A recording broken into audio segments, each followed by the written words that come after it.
page turners, and welcome back to the channel. I'm Matthew, the man with a hat who reads. And Happy New Year, everybody. It is officially 2025. And what better way to start off the year than with the January TBR? Before I get into all that, though, I'm going to just, a little disclaimer here. I came down with a lovely cold bug. You know the kind. So my voice might sound a little iffy in places. It's not you're hearing anything. I'm just not all there. I thought about waiting with filming because I'm filming this a couple days before it's going live, of course. But I also know that other people in my family that carried this same bug lost their voices for a couple days. And I thought it's going to be really hard if I'm trying to film a video going like this. Oh my God, I can't speak. So in order to beat that symptom, hopefully, we're going to film now. By the time you're watching this, maybe I won't have a voice. I don't know. We'll see what happens, I guess, when we get that far. So December had a rough end to it when it came to the reading. So there's a bunch of carryovers into January's TBR, plus a handful of other ones here. Let's talk about them and share exactly what I'm planning to read in January to kick off the new year. First of all, the carryovers. I never got to KJ Parker's The Company. I never got it started. I never got Jonason's The 100-Year-Old Man Who Climbed Out the Window and Disappeared. Again, didn't even get it started.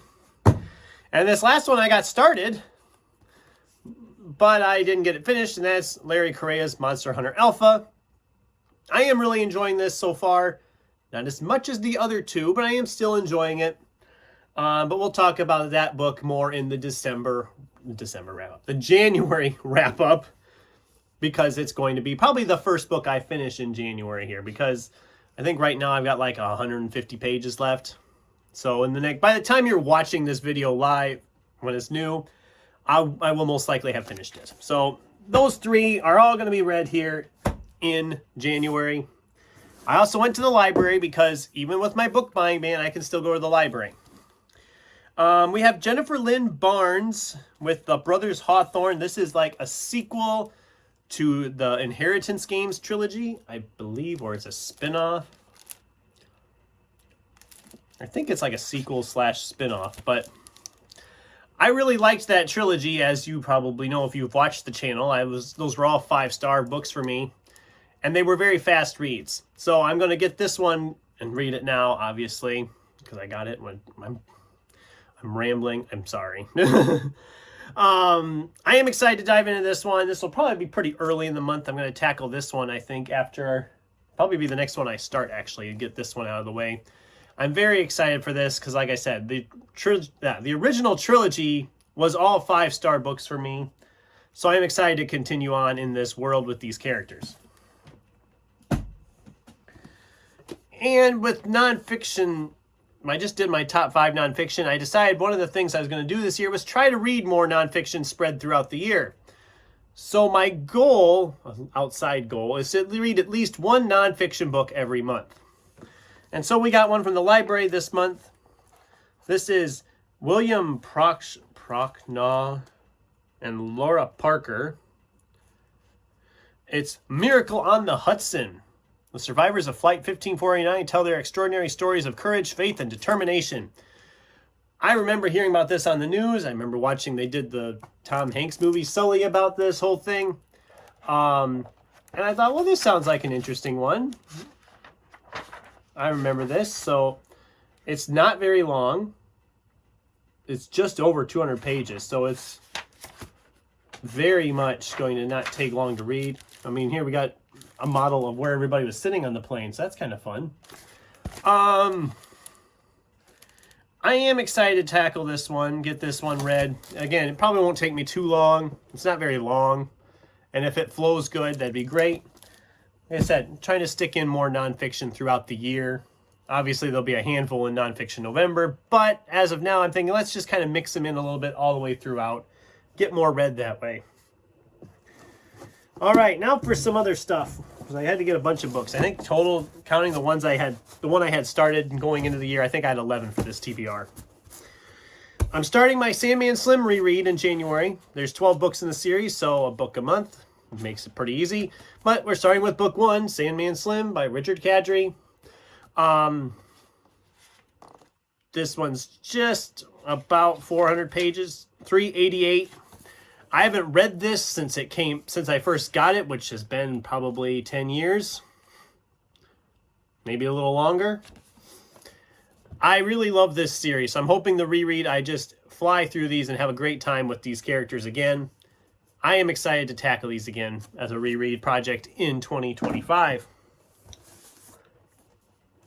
We have Greg Hurwitz's The Last Orphan, an Orphan X novel. I've talked about this series a little bit on the channel before. I really enjoy these. The main character was kind of part of like a government agency undercover thing, and he's trying to go straight now, but he ends up keep getting called back into this program again. Like I said, this series has been a favorite of mine. I think this is book, 7?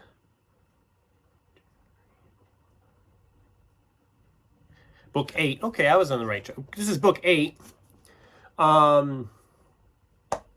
Yeah, I read these pretty quick. This one's over 400 pages, but if it goes like the last ones have, I will probably devour this in like 4 days. Because I just really love this series. I love these characters. I can't wait to dive into that one.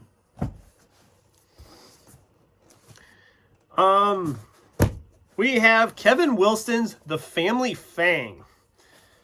I purchased this one like a year ago, and I've read some of Kevin Wilson's stuff in the past and have enjoyed it. So yeah, I'm excited to dive into this. Kevin Wilson's been kind of hit and miss with me. I really liked Nothing to See Here when I read that, but I was not a huge fan of, what was it called? It was the most recent one. I can't remember what it was called now, and it's not listed here in front of me, but I wasn't as big a fan of that one.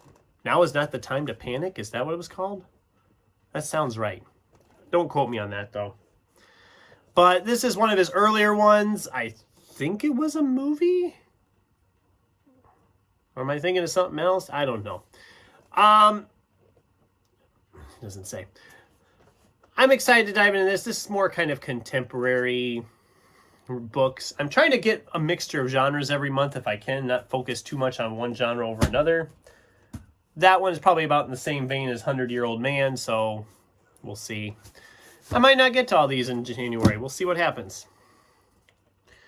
We have Sarah Pinsker's A Song for a New Day. And this is a sci-fi title. The government's banned concerts and music is kind of closed off. This gal performs in illegal concerts to a small but passionate community always evading the law. It sounded interesting, and the cover is really kind of a really interesting cover. I don't know a lot about it, other than it won a Nebula, if that means anything. I mean, sometimes the book awards just, it's like any award show. It's completely, it's just, it doesn't mean anything in the long run. I am excited to tackle that one, though. I think I got that one back in like June. Maybe it was earlier than that. I don't remember exactly when I got it, but I had it sitting here for a little while, so it was time to pick it up. Scott Von Doviak's Low Down Road, which is a hard case crime title. This just screams Dukes of Hazzard to me. I mean, look at that cover. That just screams like 70s era type stuff. Dukes of Hazzard. I mean, Deep South kind of thing. I'm excited to read this. This one sounded great from the first time I heard about it. I haven't read any hard case crime this year. It's January. Of course I haven't read any this year. I read a couple in 2024, but they've all been like the Max Allan Collins ones I was collecting. So I haven't read anything outside of that for quite a while. This one looked pretty good. I got some good vibes reading the synopsis. I'm excited to tackle this one sometime in the month as well. And the last one, This one's making me nervous.